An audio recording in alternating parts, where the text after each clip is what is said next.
He thought his betrayal would go unnoticed, but what she did next left the entire town in shock.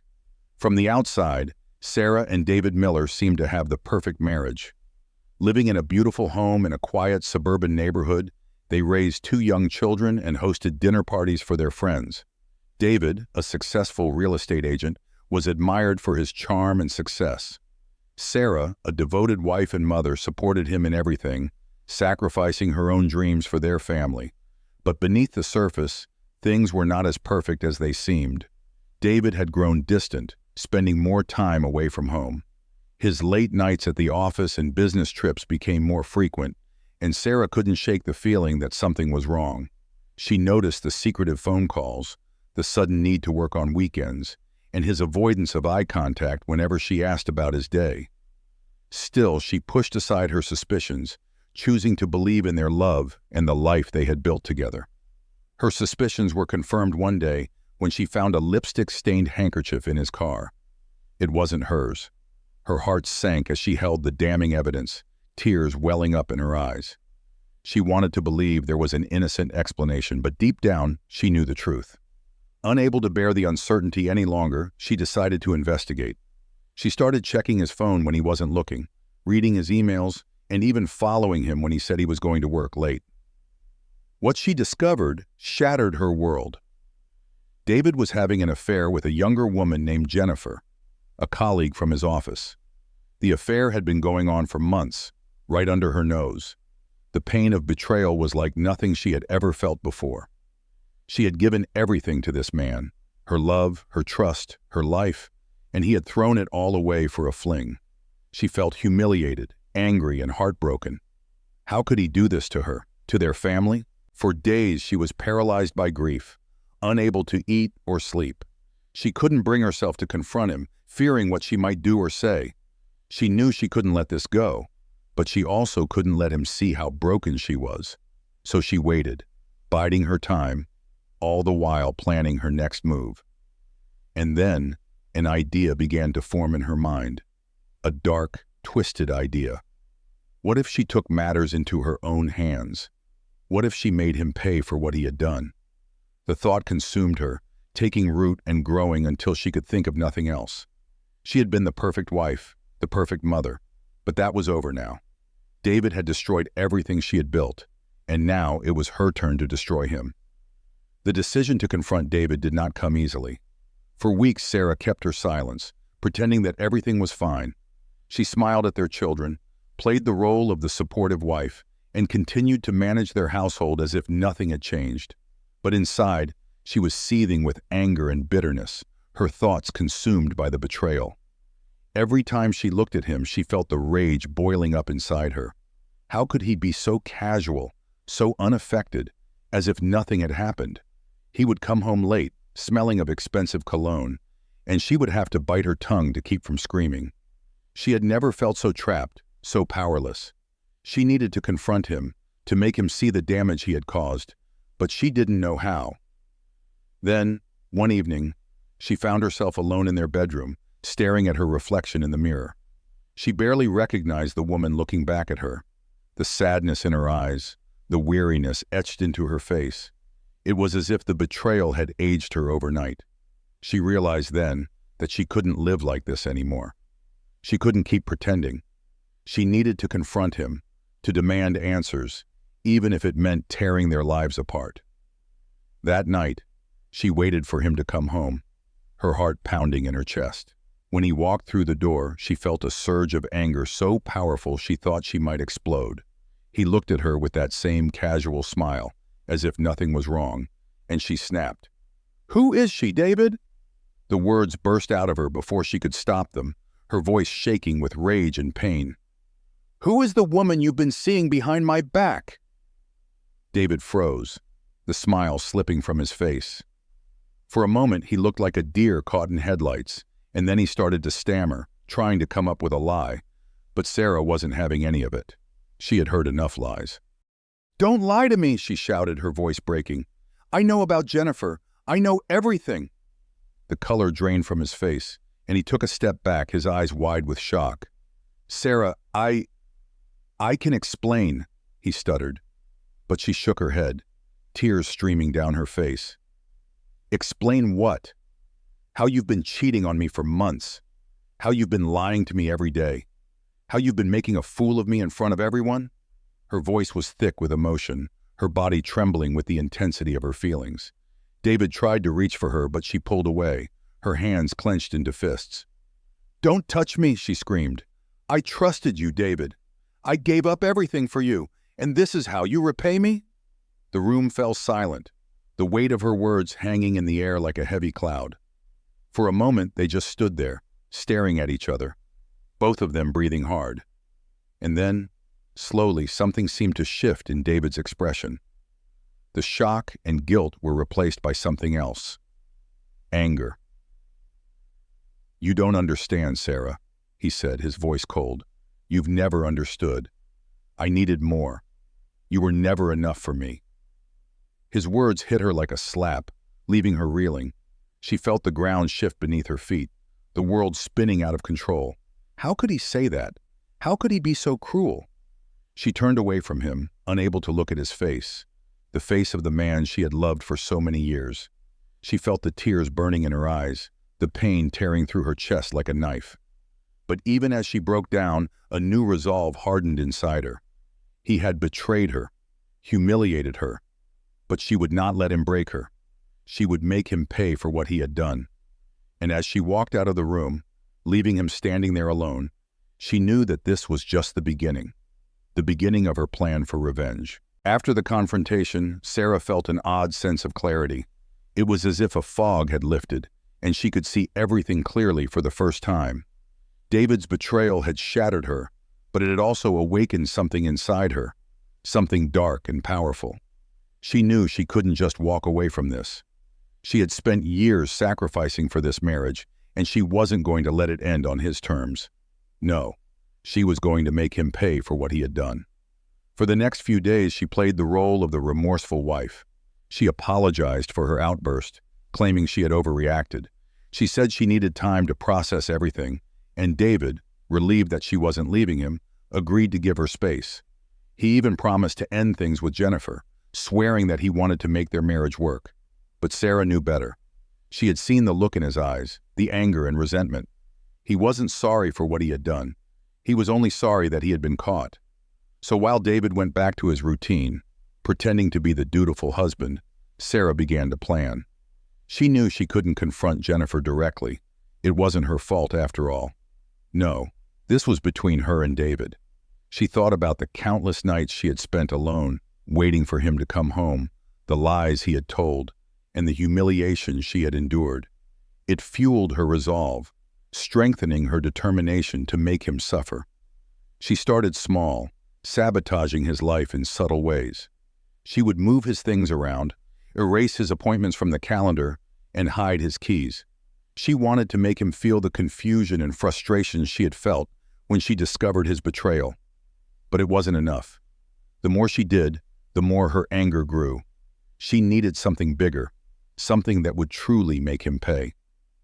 Then, one night, as she lay awake in bed, an idea struck her. She remembered a story she had heard years ago about a woman who had gotten back at her cheating husband in a most unusual way. It was extreme, almost unbelievable, but the thought of it made Sarah smile for the first time in weeks. It was perfect. Over the next few days, she began researching. She spent hours online, reading articles, watching videos, and taking notes. She made lists and diagrams, planning every detail meticulously. She knew she had to be careful. If anyone found out what she was doing, her plan would be ruined. But she was determined, and nothing was going to stop her. She started gathering the materials she would need, buying them in small quantities from different stores to avoid suspicion.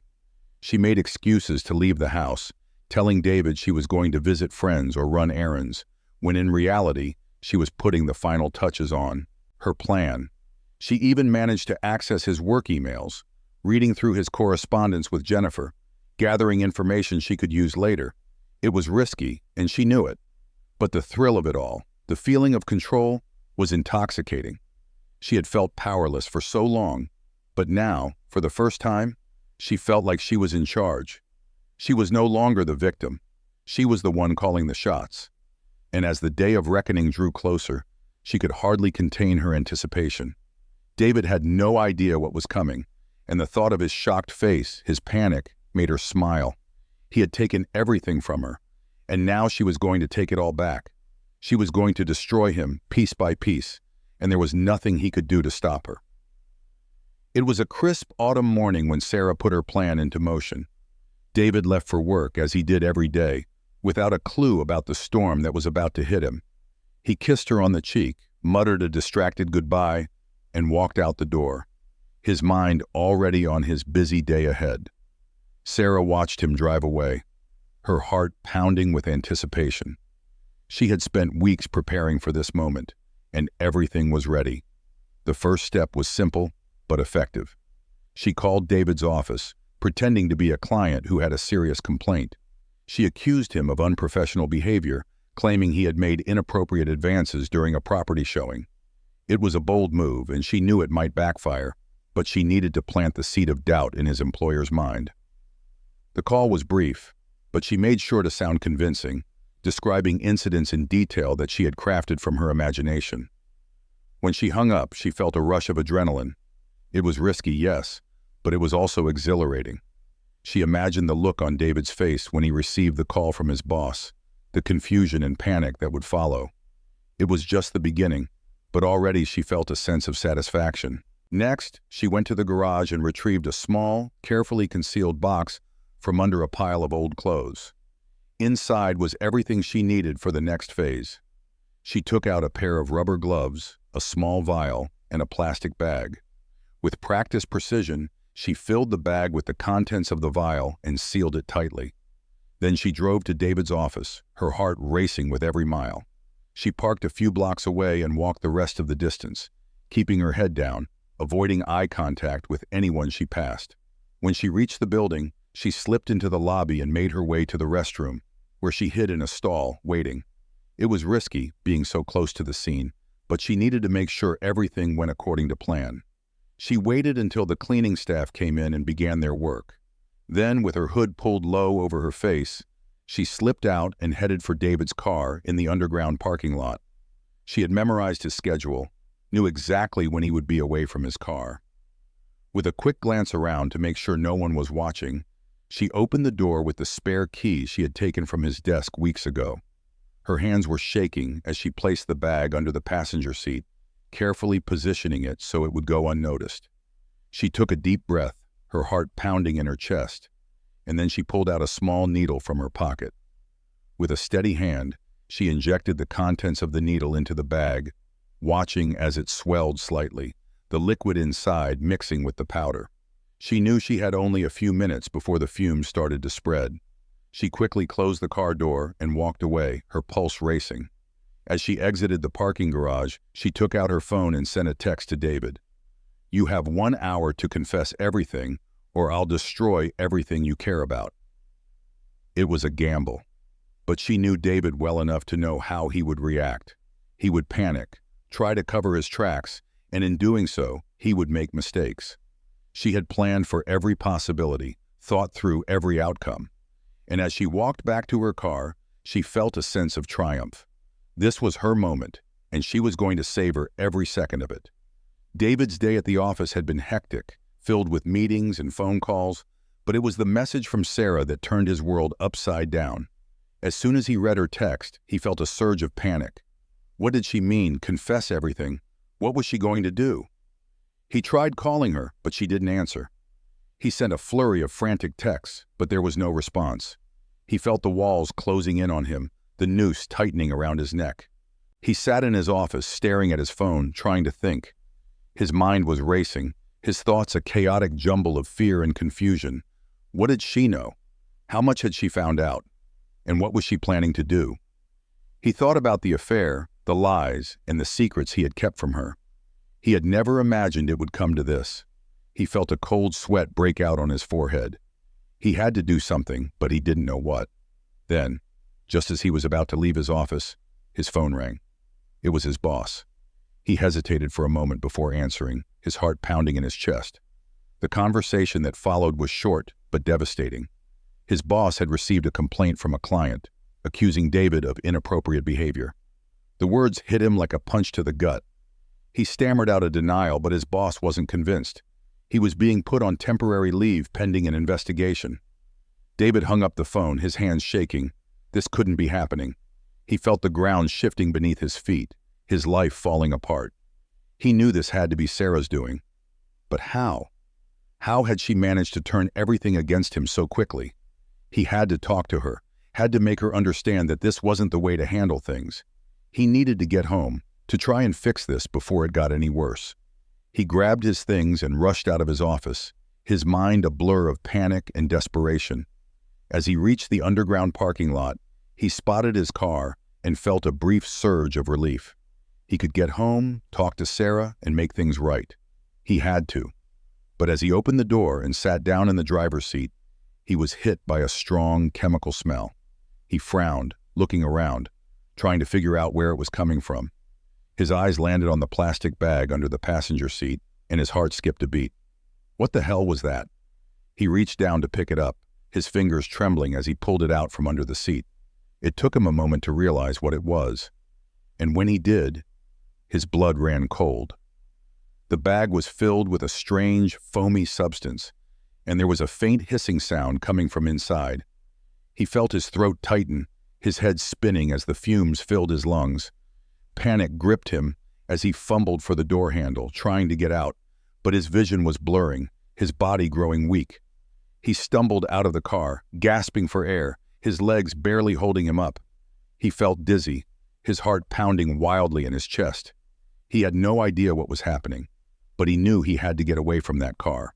He staggered toward the exit, his mind racing with fear and confusion. What had Sarah done? What was she trying to do to him? As he reached the top of the stairs, he collapsed, his body crumpling to the ground. He could hear voices shouting, footsteps approaching, but everything was fading, the world around him spinning into darkness. And as he lay there, struggling to breathe, one thought echoed in his mind. Sarah was trying to kill him. David awoke in a hospital bed, his body aching and his head throbbing with pain. His vision was blurred, and he struggled to remember how he had ended up there. Slowly, the events of the day started coming back to him. The strange smell in the car, the dizziness, and collapsing in the parking garage. He turned his head, wincing at the pain, and saw Sarah sitting in a chair by his bedside. Her face was pale, her eyes red from crying. "Sarah," he croaked, his throat dry and sore. "What happened?" She looked at him, her expression a mixture of anger and concern. "You almost died, David. They said you were exposed to some kind of chemical. What were you thinking?" David tried to sit up, but his body felt too weak. He remembered the bag under the seat, the fumes that had made him dizzy. He felt a surge of fear. Had Sarah really done that to him? Had she tried to kill him? But looking at her now, it seemed impossible. She looked genuinely worried, her eyes filled with tears. I don't know," he muttered, his mind racing. He wanted to confront her, to demand answers, but he was too weak, too confused. "I don't understand." Sarah stood up, crossing her arms over her chest. "You've been so careless, David. How could you put yourself in danger like that? What if something had happened to you? What would I tell the kids?" Her words stung, but there was something in her tone that made him pause. She wasn't just angry. She was accusing him, blaming him for what had happened. But why? What was she trying to say? He closed his eyes, trying to piece everything together. The strange text messages, the complaints at work, and now this. It all pointed to Sarah. But why would she do this? Was she punishing him for the affair? Was this her twisted way of getting revenge? Before he could say anything else, a doctor walked in, interrupting their conversation. He spoke to David, explaining the effects of the chemical exposure, assuring him that he would make a full recovery. David nodded absent-mindedly, his mind elsewhere. He needed to talk to Sarah, to find out what she was up to. But as soon as the doctor left, she did too, mumbling something about needing to check on the kids. David lay there, his mind spinning. He felt trapped, helpless. He needed to get out of there, to find out what was really going on.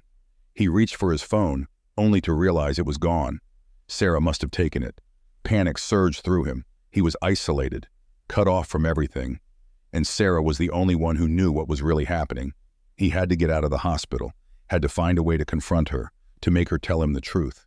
But for now, all he could do was wait, biding his time, gathering his strength. He knew he was in danger, but he didn't know how deep it went. He needed to be careful, to play along until he could figure out what she was planning. As he lay there, staring at the ceiling, a chilling thought crossed his mind. What if Sarah didn't just want to punish him? What if she really did want to kill him? Sarah left the hospital with a sense of grim satisfaction. Everything was going according to plan. She had been genuinely worried when she heard about David's collapse, but seeing him in that hospital bed, helpless and scared, had reminded her of why she was doing this. He deserved to suffer, to feel the fear and uncertainty she had felt when she found out about his betrayal. But this was only the beginning. She had more planned, and she needed to be patient, to let him think he was safe before she struck again. She drove home, her mind racing with possibilities. She needed to be careful, to cover her tracks. She had been meticulous so far, and she couldn't afford any mistakes. When she got home, she went straight to the garage and began cleaning up.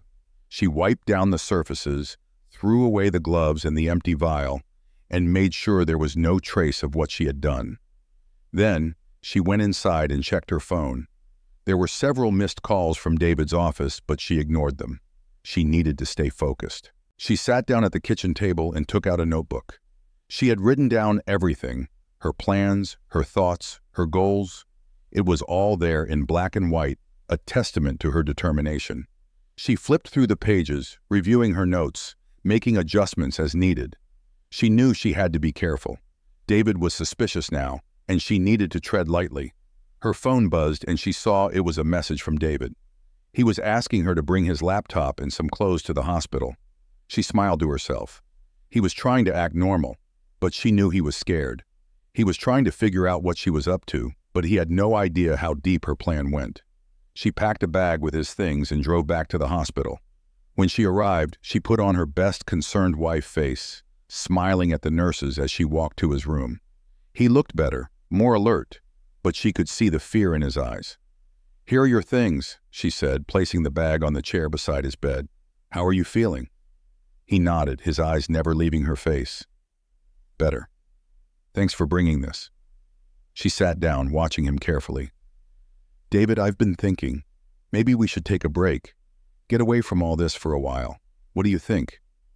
He looked surprised, and she saw a flicker of hope in his eyes. "You mean, like a vacation?" She nodded. "Yes, just the two of us.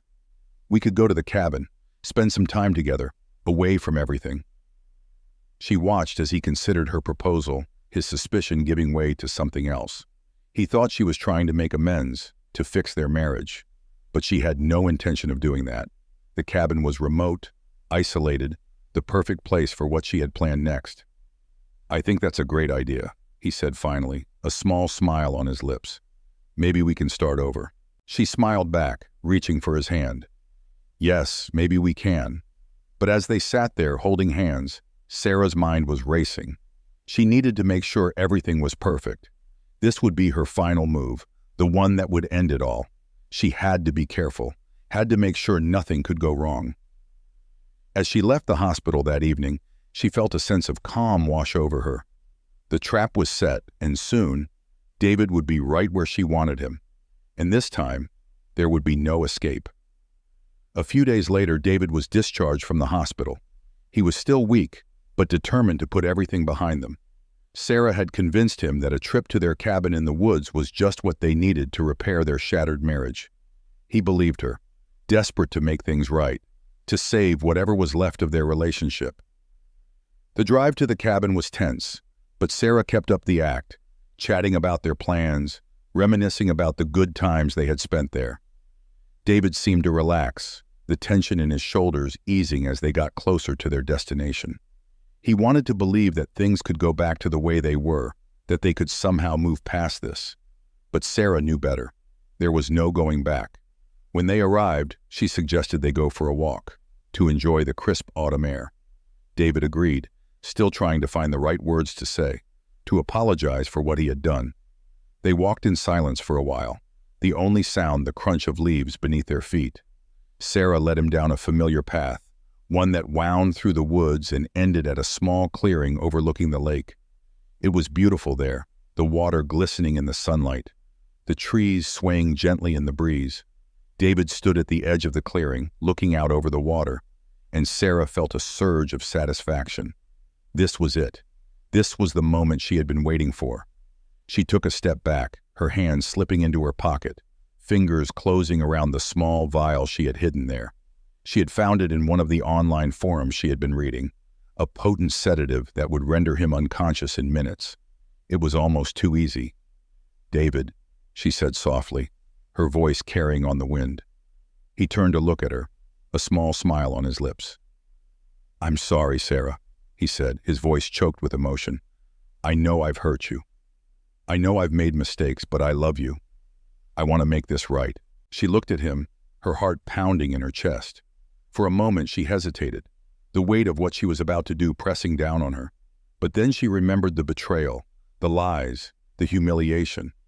He had taken everything from her, and she couldn't let him get away with it. She stepped closer, pulling the vial from her pocket. "I know, David, but it's too late." Before he could react, she lunged forward, pressing the cloth soaked in the sedative against his mouth and nose. He struggled, his eyes wide with shock and fear, but she held on, her grip firm, her resolve unshaken. He tried to push her away, his hands clawing at her arms, but his strength was fading fast. She watched as his eyes rolled back, his body going limp in her arms. She held him there for a moment, her breath coming in ragged gasps, and then she let him fall to the ground, his body crumpling at her feet. She stood there staring down at him, her mind racing. It was done. He was unconscious, helpless. She felt a strange mix of relief and fear wash over her. She had done it. She had taken control. But what now? She looked around, her heart pounding in her chest. She had planned for this, had thought through every detail. But now that it was happening, she felt a moment of doubt. She had to finish this, had to make sure he could never hurt her again. With trembling hands, she reached down, pulling the rope from her bag. She tied his wrists and ankles, securing him to the ground. He was still breathing, his chest rising and falling slowly. She looked at his face, peaceful and untroubled in sleep, and felt a pang of sadness. This was the man she had loved, the man she had given everything for. But that man was gone, replaced by a liar and a cheat. She stood up, her eyes fixed on the horizon. She knew what she had to do. She had to end this, once and for all. Sarah looked down at David's unconscious body, her heart hammering in her chest. She knew there was no turning back now. She had come too far, done too much to stop. She had to finish what she started. She took a deep breath, trying to steady her shaking hands, and reached into her bag for the small, unmarked bottle she had brought with her. It was a lethal dose, the culmination of all her planning and research. It would be quick, painless. He wouldn't suffer. It was more than he deserved after everything he had put her through, but she couldn't bring herself to make him suffer any more than he already had. She knelt beside him, unscrewing the cap of the bottle, her hands trembling. She poured the liquid onto a cloth and held it to his mouth and nose, watching as his breathing slowed, then stopped altogether. She stayed there, holding the cloth in place, tears streaming down her face. This was it. It was over. She felt a strange sense of relief wash over her. The pain, the anger, the betrayal. It was all gone, replaced by a numbness that enveloped her entire being. She had done what she had to do. David would never hurt her again. She stood up, her legs shaky beneath her, and looked around the clearing. It was so quiet, so peaceful. It was hard to believe that such a terrible thing had just happened here. She took a deep breath, trying to calm her racing heart, and started to walk away. But then she heard it, a rustling in the bushes, the sound of footsteps approaching. Panic surged through her. She turned, her eyes wide with fear, and saw a figure emerging from the shadows. It was Jennifer. Sarah's mind went blank. What was she doing here? How had she found them?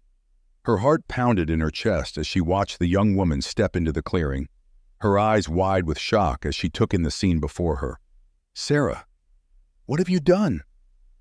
Jennifer's voice was barely a whisper, her eyes locked on David's lifeless body. Sarah's mind was racing, her thoughts a chaotic jumble of fear and confusion. She hadn't planned for this. Jennifer wasn't supposed to be here. She had ruined everything. Sarah took a step back, her heart pounding in her ears. She had to get out of here, had to get away before it was too late. But Jennifer was already reaching for her phone, her fingers shaking as she dialed 911. "I'm calling the police," she said, her voice trembling. "You can't get away with this." Sarah's eyes darted around, looking for a way out. She knew she had to do something, had to stop her before she called the police, but her mind was blank, her body frozen in place. She watched as Jennifer pressed the phone to her ear, her voice shaky as she spoke. "Yes, I need help. There's been a murder." And just like that, it was over. Sarah felt the world closing in around her, the weight of everything she had done crushing her. She had lost. Everything she had worked for, everything she had planned. It was all falling apart. She felt a sob rise in her throat, tears streaming down her face as she sank to her knees, her body shaking with grief and despair. She had wanted revenge, had wanted to make David pay for what he had done. But now, standing there in the clearing, watching as Jennifer pleaded for help, she realized the truth. She hadn't destroyed David. She had destroyed herself.